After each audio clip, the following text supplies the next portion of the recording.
ஸ்ரீ சௌடாம்பிகை ஜோதிடம் நேயர்கள் அனைவருக்கும் ஜோதிடர் ஜெய தமிழ் செல்வனின் அன்பு வணக்கங்கள். நம்ம சேனலை லைக் பண்ணுங்க, சப்ஸ்கிரைப் பண்ணுங்க. இப்போ ஐப்பசி மாத பொது பலன்களை நம்ம பார்ப்போம்.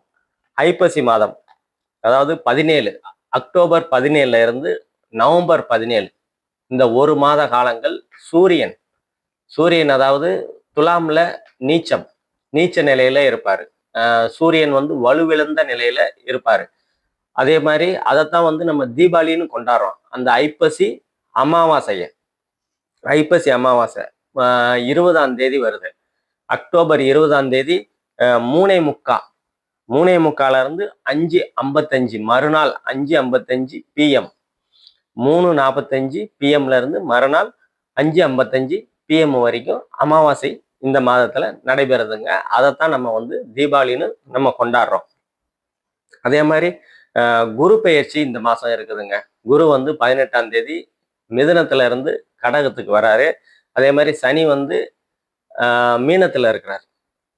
சனி மீனத்திலையும், ராகு கும்பத்திலையும், கேது சிம்மத்திலையும் இருக்கிறாங்க. அதே மாதிரி சுக்கிரன் இந்த மாதம் சுக்கிரன் நீச்ச நிலையில இருப்பாரு. குரு உச்சமடைகிறார் இந்த மாசம்.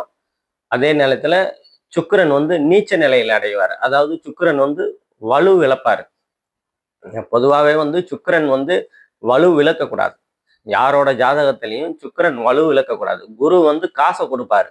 ஆனா அதை அனுபவிக்கிற தன்மையை சுக்கிரன் தான் அந்த சொகுசை அனுபவிக்கக்கூடிய ஒருத்தர் நல்லா அயன் பண்ண சட்டை போடணும், நல்ல பர்ஃப்யூம்லாம் அடிச்சுக்கணும், சென்ட் வாசனை திரவியங்களை உபயோகப்படுத்தணும் அப்படின்னா சுக்கிரனோட ஆதிக்கம் நல்ல, அதாவது சுக்கிரனோட நிலை நல்லா இருக்கணும்.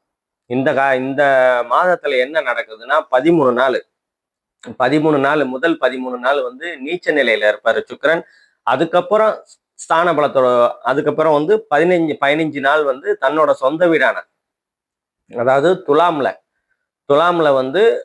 ஒரு 15 நாள் நல்ல நிலைமையில இருப்பார். இந்த 13 நாள் தான் கொஞ்சம் ஜாக்கிரதையா இருக்கக்கூடிய அமைப்புகளா இருக்கும். என்ன ஜாக்கிரதையா இருக்கும்? சுக்கிரன்னா காதல், காமம் அந்த மாதிரி அமைப்புகளை கொடுக்கும். ஆணுக்கு பெண், பெண்ணுக்கு ஆண் அந்த மாதிரி அமைப்புகளை சுக்கிரன் தான் கொடுப்பாரு. அதே மாதிரி புதன் 7 நாள் துலாம்ல இருப்பாரு. நட்பு நிலையில துலாம்ல இருப்பாரு. 7 நாள் மட்டும் சூரியனோட இணைஞ்சு 7 நாள் மட்டும் இருப்பாரு. அதுக்கப்புறம் 23 நாள் விருச்சக வீட்டுல 23 நாள் இருப்பாரு. இதுதான் இந்த கோச்சார நிலை. இப்போ ஒவ்வொரு ராசிக்கும் நம்ம துல்லியமான பலன்களை சூரியனோட சிம்ம ராசி இந்த காலகட்டத்துல சிம்ம ராசியோட ராசிநாதன் சூரியன் நீச்ச நிலையில இருப்பார். இந்த ஐப்பசி மாதம் முழுதும் நீச்ச நிலையில இருப்பார். இதனால உங்களுக்கு கொஞ்சம் ஒரு விதமான சோம்பல், எந்த ஒரு காரியத்தையும் கொஞ்சம் தள்ளி போடலாம் அப்படின்ற அமைப்புகள்லாம் இருக்கும். அதெல்லாம் இந்த ஒரு மாத காலங்கள் கொஞ்சம் ஜாக்கிரதையா இருக்க வேண்டிய தருணங்களா உங்களுக்கு இருக்கும். நல்ல விதமா சுக்கிரன் முதல் 13 நாள் சுக்கிரன் சூரியன் கிட்ட இருந்து விலகி இருப்பாரு. அதுக்கப்புறம் 13 நாள் சூரியனோட சேரும்போது நீங்க டெவலப் ஆயிடுவீங்க. ஃபர்ஸ்ட் ஒரு 13 நாள் கொஞ்சம் டல்லு தான் அடிப்பீங்க நீங்க. அதுக்கப்புறம் சுக்கிரனோட இணைவினால அந்த சூரியன் சுபத்துவம் ஆயிடுவாரு. அதுக்கப்புறம் உங்க எப்பயும் போல ஆக்டிவா இருப்பீங்க. ஒரு கான்ஃபிடென்ட் வந்துடும். ஃபர்ஸ்ட் ஒரு 13 நாளை கொஞ்சம் பார்த்து கவனமா கடந்து போங்க. அதே மாதிரி உங்க ராசிக்கு 4ஆம் இடத்தை குரு பார்க்கிறார். 4ஆம் இடம் தாய் ஸ்தானம்.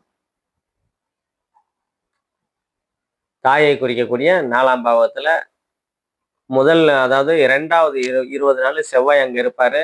ஸ்தானாதிபதி அங்க இருக்கிறது ஒரு சிறப்பு தான். இருந்தாலும் அவர் செவ்வாய் தன்னோட வீட்டுல இருப்பாரு. அதுவும் குரு பார்வையில குருமங்கள யோகத்தோட இருப்பார். இதனால தாயால் அனுகூலங்கள், ஆதாயங்கள் நல்ல விதமா இருக்கும். தாய் வழி உறவுகளால், தாய் மாமன் வழியா அனுகூலங்கள், ஆதாயங்கள் இருக்கும். நல்ல செய்திகள் ஏதாவது இருக்கும். திருமணம் சார்ந்து தாய் மாமன் ரொம்ப நாளா பொண்ணு கொடுக்கல அப்படின்னா இந்த காலகட்டத்துல கண்டிப்பா நீங்க கேட்டது தாய் மாமன் கிட்ட கிடைக்கக்கூடிய அமைப்புகள்லாம் நல்ல விதமா இருக்குங்க. அதே மாதிரி 4ஆம் இடம் கல்வியை குறிக்கக்கூடிய இடம். மாணவர்கள் வந்து இந்த காலகட்டத்துல வந்து போன மாசத்தை விட இந்த மாசம் வந்து நல்லா இன்னும் ஒரு வருஷம் வந்து குரு வந்து உங்க 4ஆம் இடத்தை தான் பார்ப்பாரு. அதனால மாணவர்கள் வந்து உற்சாகமா படிக்கக்கூடிய அமைப்புகள்லாம் இந்த காலகட்டத்துல உங்களுக்கு உண்டு. அதே மாதிரி வீடு வாகனம் யோகம் வந்து கண்டிப்பா இந்த காலகட்டத்துல உங்களுக்கு உண்டாகும். உச்ச குரு பார்வையினால உங்களுக்கு வந்து அந்த வீடு வாகனம் யோகம்லாம் உங்களுக்கு கண்டிப்பா உண்டாகும். அதே மாதிரி உங்க 6ஆம் இடம் 6ஆம் இடத்தை வந்து குரு பகவான் பார்க்குறாரு. சுபக்கடன் வீடு வாங்குறதுக்கு லோன் கேட்டுட்டு இருப்பீங்க ரொம்ப நாளா. தள்ளி தள்ளி போய்கிட்டே இருக்கும். இந்தா கொடுக்குறேன் அந்த கொடுக்குறேன்னு சொல்லியிருப்பாங்க. சிபில் ஸ்கோர் வந்து உங்களுக்கு சரியா இல்லை. எப்படியோ ஏதோ ஒரு காரணத்தினால கடன்கள் சுப கடன் தான் உருவாகும். அது கிடைக்க முடியாத சூழ்நிலைகள்லாம் போன மாசம் வரைக்கும் இருக்கும். இந்த குரு பயிற்சிக்கு அப்புறம் உங்களுக்கு கேட்ட கடன், அதாவது சுப கடன், வீடு கட்டுறதுக்கு இல்ல பெரியவர்களா இருந்தா ஒரு குழந்தைகளோட திருமணத்திற்காக செலவு பண்ணக்கூடிய தன்மைகள் இருக்கும். அதாவது சுப செலவுகளுக்காக கடன் வாங்கக்கூடிய அமைப்புகள் இருக்குது உங்களுக்கு. அதே மாதிரி உங்க அஷ்டமத்து சனி நடந்துட்டு இருக்குது சிம்ம ராசிக்காரங்களுக்கு. சனி பகவான் வந்து தொல்லைகள் கொஞ்சம் கொஞ்சமா இப்ப வந்து கொடுத்துக்கிட்டு தான் இருக்கிறாரு. அந்த அளவுக்கு கொடுக்கல. ஏன் அப்படின்னா குருவோட வீட்டுல உட்கார்ந்த சனி வந்து கொஞ்சம் பார்த்து தான் செயல்படுவாரு. அதாவது அந்த அளவுக்கு தீமைகள் கொடுக்க மாட்டாரு தான். ஆனா இப்ப வந்து அந்த 8ஆம் இடத்தை குரு வந்து அந்த இருக்கிற சனியை வந்து குரு பகவான் வந்து உச்ச குருவாகி 9ஆம் பார்வையா பார்க்கிறார்.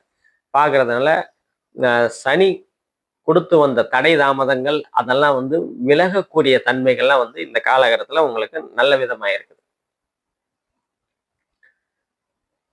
அதே மாதிரி 2ஆம் இடத்துல சுக்கிரன் வந்து ஒரு 13 நாள் நீச்ச நிலையில இருந்து சனி பார்வையில இருக்கிற வரைக்கும் குடும்பத்துல இருக்கிற அதான் பெண்களால் கொஞ்சம் பிரச்சனைகள் இருக்கதான் செய்யும். முதல் 13 நாள் சனி பார்வையில இருந்து விலகினதுக்கு அப்புறம் அந்த 13 நாள் கழித்து நல்லபடியா இருக்கும்.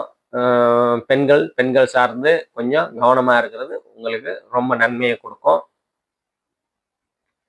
நம்ம இப்ப சொன்னது எல்லாமே பொது பலன்கள் தாங்க. துல்லியமான பலன்கள் வேணும் அப்படின்னா கீழே நம்ம நம்பருக்கு கான்டாக்ட் பண்ணிங்க. நன்றி, வணக்கம்.